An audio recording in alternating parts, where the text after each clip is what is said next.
So the company that developed the cameras that were recently installed in Orangeville's Rotary Park and Community Garden has provided some answers to the questions I posed, in addition to some clarification around some of the details I reported, which are in the previous video on this topic, which I'll link to below. Hi, I'm Josh McEwen with Dufferin News, and we're here to share some details on the irisGO camera and the company behind them, IRIS R&D.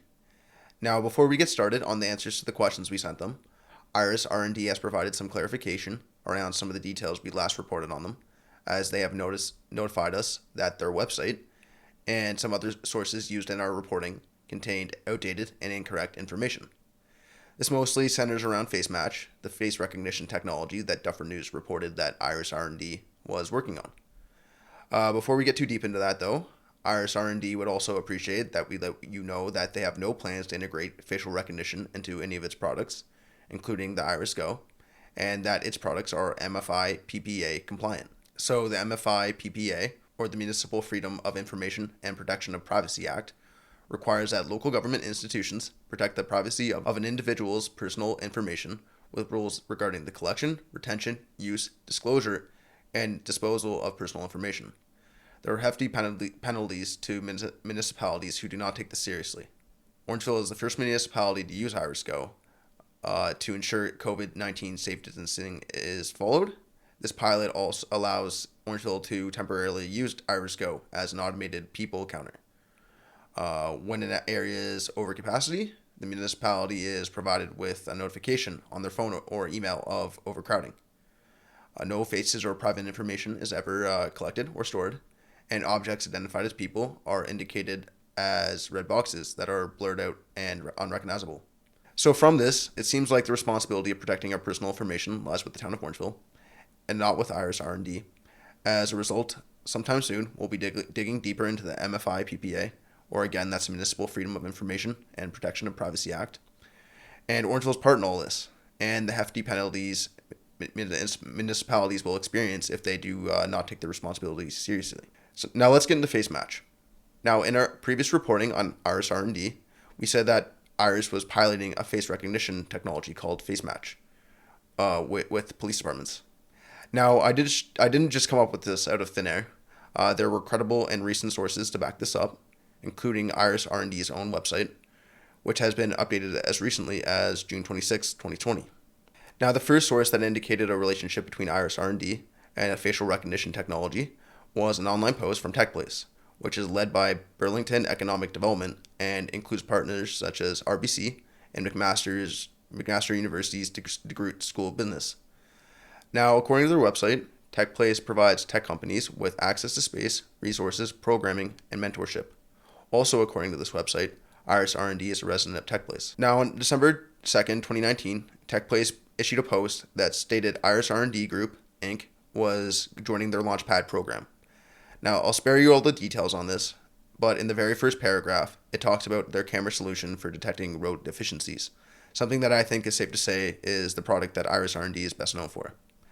Now, it also says, and I quote, their FaceMatch solution allows police forces in cities and municipalities to identify persons of interest, end quote. Now, that piqued my interest, as that sounds like it could be a facial recognition software, and TechPlace seems like a credible source considering who's backing them. Even more so as they are stating that IRIS R&D resides there, and you'd think that IRIS would be all over them if this was a false statement. Of course, though, I dug deeper to actually find out if FaceMatch is a face recognition software. I wouldn't want to just assume that and then report it. This led me to MyTax, which is a national not-for-profit that has designed and delivered research and training programs in Canada for 20 years. Now, according to their website, they have worked with 70 universities, 6,000 companies, in addition to federal and provincial governments. Again, it seems pretty credible. Now, according to MyTax, IRIS Research and Development has partnered with Sheridan College in Ontario on a project that aims to address the race bias of face recognition technologies. This research seeks to deliver industry partner IRIS with guidelines for a developed prototype that facilitates the adoption of IRIS's FaceMatch technology for enhancing police capabilities to find unidentified individuals based on their photos while saving labor force and other police resources.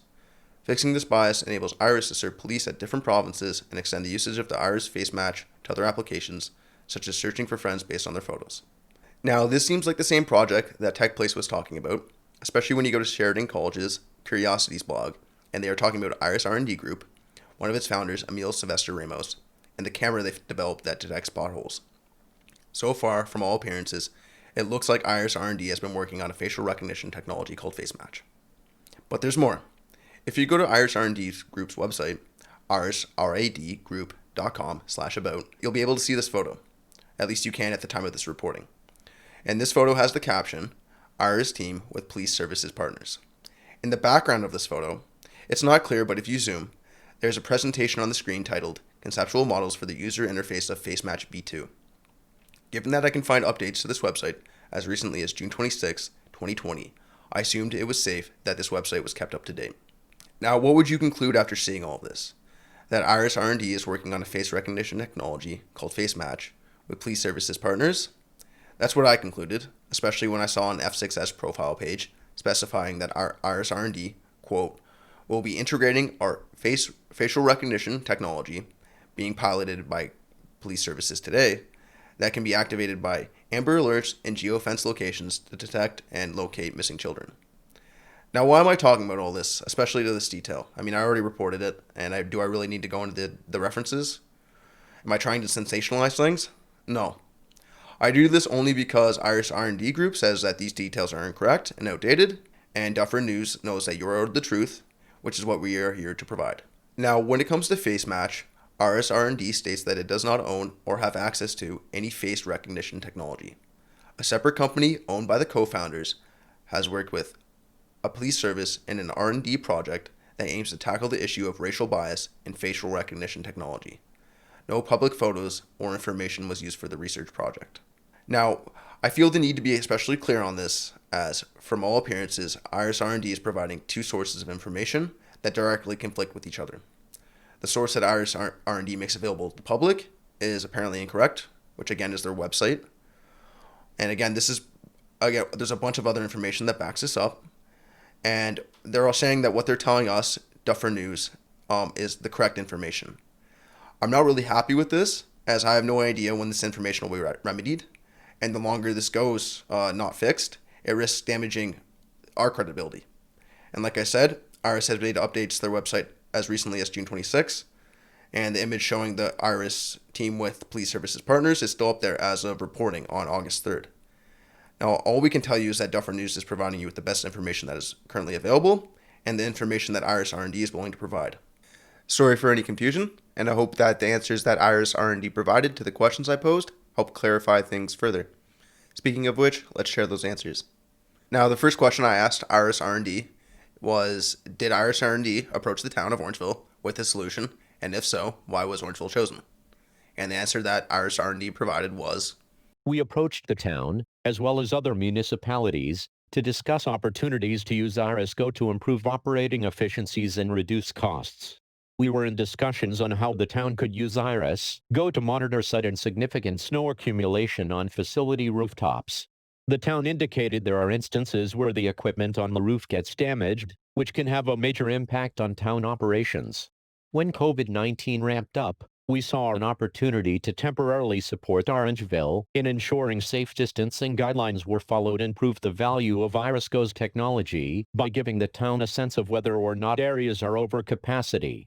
As a company, we value privacy, and from the beginning, given one of the main use cases for our technology is road assessments and pothole detection, the tool was already equipped to redact the faces of cyclists and pedestrians on the road. Now, my response to this is that this makes sense. As I mentioned in my previous video, it would have been weird for Orangeville to seek out the solution on its own. And it makes a lot of sense that IRIS R&D would reach out to Orangeville to see if they'd want to try out this solution, since it was interested in trying out another one of its solutions as far as piloting goes. Now, the second question I asked was, is Orangeville the first municipality to use irisGO or any of IRIS R&D's products for the following purposes: surveillance of people, crowd control, or ensuring COVID-19 safe distancing guidelines are followed? And the answer that IRIS R&D provided was, it is not video surveillance. Orangeville is the first municipality to use irisGO to ensure COVID-19 safe distancing is followed. This pilot allows Orangeville to use irisGO as an automated people counter. When an area is over capacity, the municipality is provided with a notification on their phone or email of overcrowding. No faces or private information is ever collected or stored. Objects identified as people are indicated as red boxes that are blurred out and unrecognizable. I understand that we're the first to do it. Awesome. Great. Now, my next question was, who can purchase an irisGO? And IRIS R&D provided this answer. IRIS R&D is a smart city solution company, and our focus is currently municipalities in Ontario. So as of right now, it seems like it's only municipalities that are able to buy this product. Now, the next question is, how much does it cost to obtain an irisGO? And how much does it cost to operate on an annual basis? And the answer that IRIS R&D provided was, the irisGO solution is a simple plug-and-play device easily installed that provides useful data to municipalities in order to make better decisions. Providing information about assets allows municipalities to make informed decisions related to capital allocation and making a more cost-effective and efficient use of existing resources. License fees and rates depend on a number of factors, such as how many city vehicles and other city assets are equipped with the technology. Now, my response to this is that variable pricing is a fairly standard business practice in the sector. So this answer is what I somewhat expected. It's also understandable considering that these products are still being piloted. Now, the fifth question was, who programs the use case, or what you could call it the configuration for an irisGO, whether this is the user or IRIS R&D itself, and can this be done remotely? Does this require an additional fee? And the answer that IRIS provided was this. IRIS R&D configures irisGO according to the customer's specifications. This is part of our service offering. Any software upgrades are deployed remotely where possible. So they didn't answer whether it costs an additional fee to switch between configurations, and I can see this being quite possibly because they haven't decided yet. Regardless, it is good to know that there are some controls in place that would help prevent a disgruntled town worker from switching between configurations without proper authorization, or if someone just in town got access somehow. It's good to know that it does require IRIS R&D to take some action. Now, question number 6 is, does irisGO receive over-the-air updates, and will additional features be added to the irisGOs located in Orangeville as the company moves along the product roadmap? Our business model focuses on enabling municipalities to better leverage our technology for their current or future needs. We can respond to customers' needs as they arise. And the equipment is reusable. As described above, we are working with Orangeville on a snow accumulation use case, and they are able to use the tools for road defect detection as well, so yes, they will have access to additional features over time. This makes sense given everything that we know about the irisGO. It is a multi-purpose device that will only gain functionality in the future. This is also why I think many people will question what would prevent facial recognition technologies from being integrated into these cameras at a future date, even if there are no plans to do so right now. Now, my next question is it possible to deploy FaceMatch or any other facial recognition technology on an irisGO? And IRIS's response was, FaceMatch is not part of the IRIS R&D offering and does not have any ownership nor use of this technology. We do not integrate any face recognition technology with irisGO or any of our other offerings. This is where I got confused and worried, as there is a bunch of information out there that indicating that IRIS R&D possesses a technology called FaceMatch.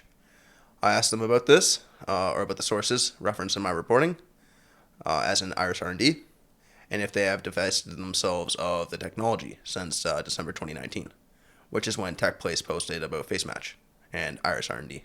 Now, IRIS's response was, this is outdated information. Per our answers, IRIS R&D does not own or have access to any facial recognition software and has no plans to use such technology in the future. We will make no further comment. So, as interesting as this is, now this answers the original question of whether it is possible to deploy facial recognition technology on an irisGO.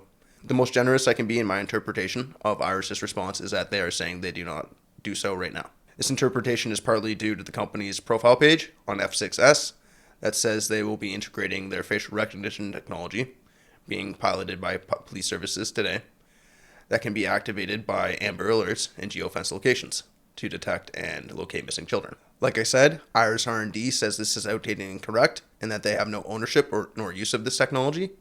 IRIS also states that they do not currently, nor do they have plans to, integrate any face recognition technology with any of their offerings. Now, again, I know I asked whether it's possible to integrate facial recognition technologies into these cameras, and I never got an answer. But I'll have to leave it there, as they said they will make no further comment. Now, my next question is, do you see how some may find it concerning how a company that espouses the importance of privacy is also piloting facial recognition technology with police services? And their response was, IRIS R&D Group does not own or have access to any face recognition technology. A separate company owned by the co-founders has worked with a police service in an R&D project that aims to tackle the issue of racial bias in facial recognition technology. No public photos or information was used for the research project. so I have to conclude that the company that owns FaceMatch is an IRIS R&D, but the co-founders started another company that worked with the police service on an R&D project pertaining to face recognition technology.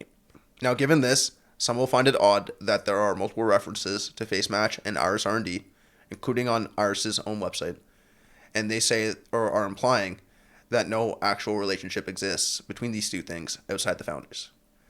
Now, one will question what makes this particular research and development project so different than the rest of the projects IRIS R&D, IRIS Research and Development conducts.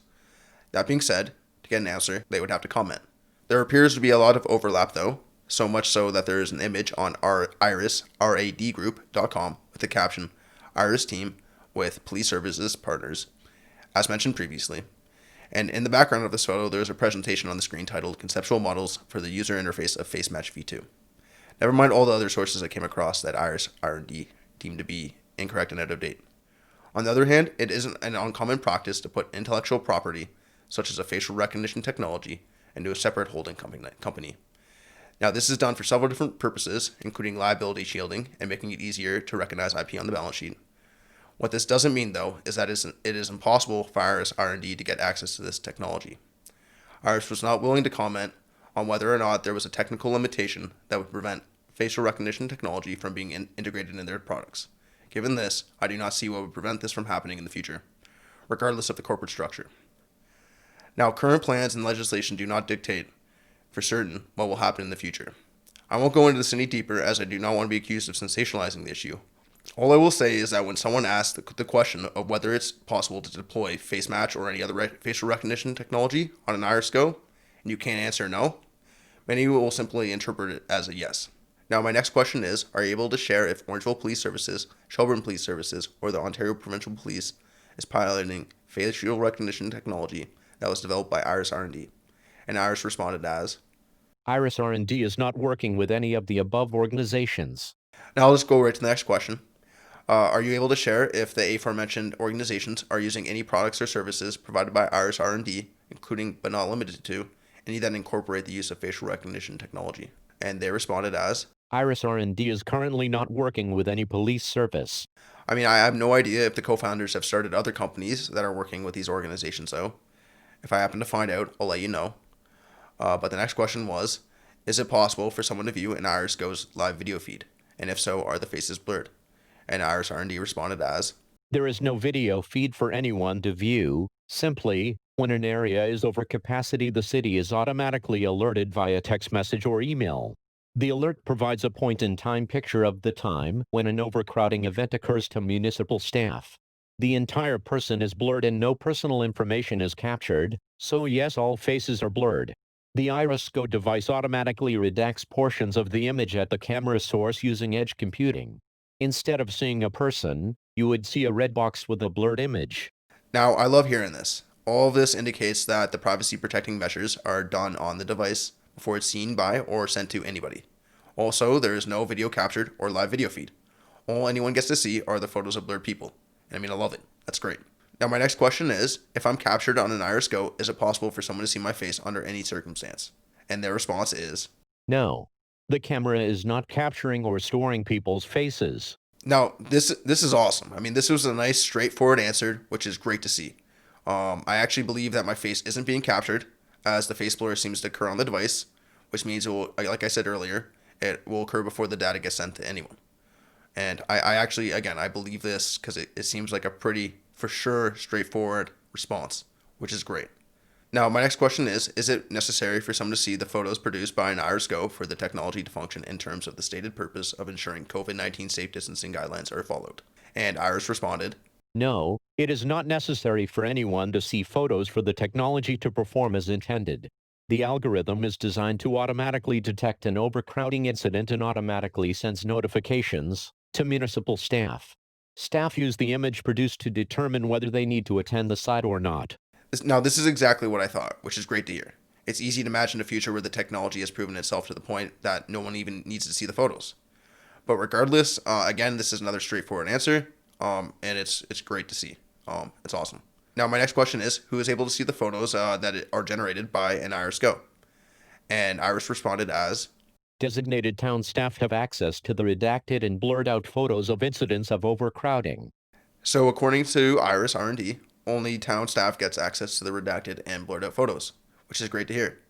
Although it'd be great to hear how many people and who get access to this, but regardless, I'm not too worried about it at this point. I'm more worried about if there's other data being produced at some point and who gets access to that.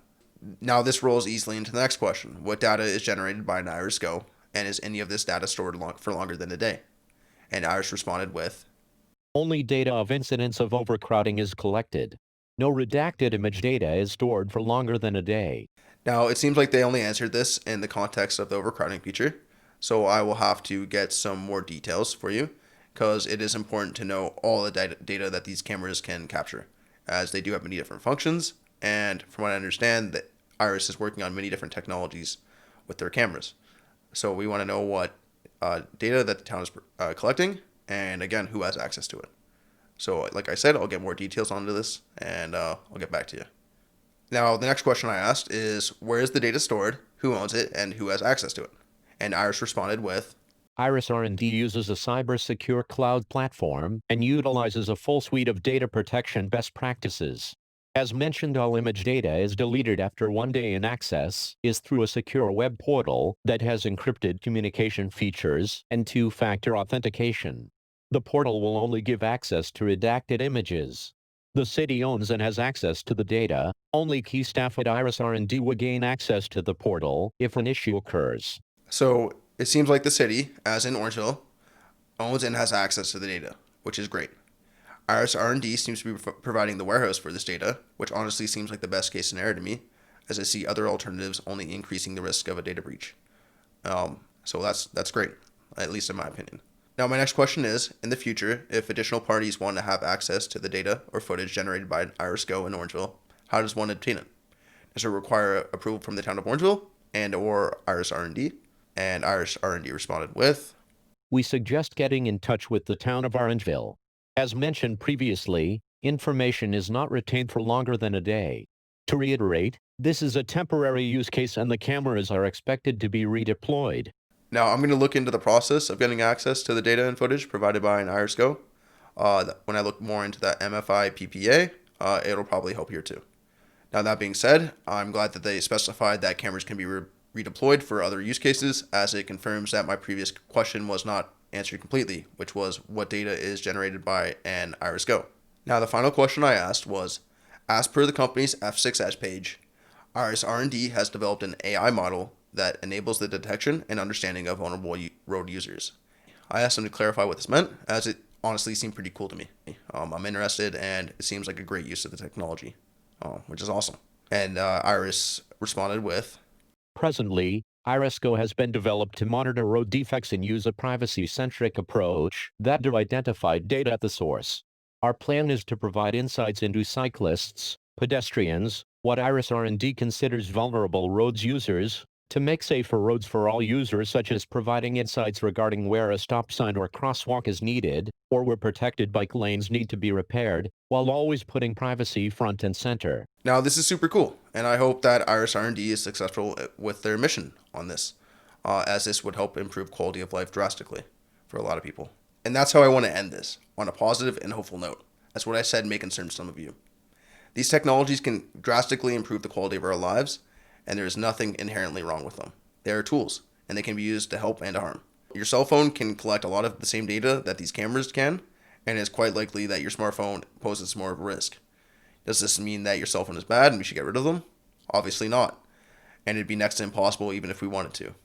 And I'm sorry to tell you, if this bothers you, it doesn't really bother me, but we're already past the point of no return when it comes to facial recognition technology.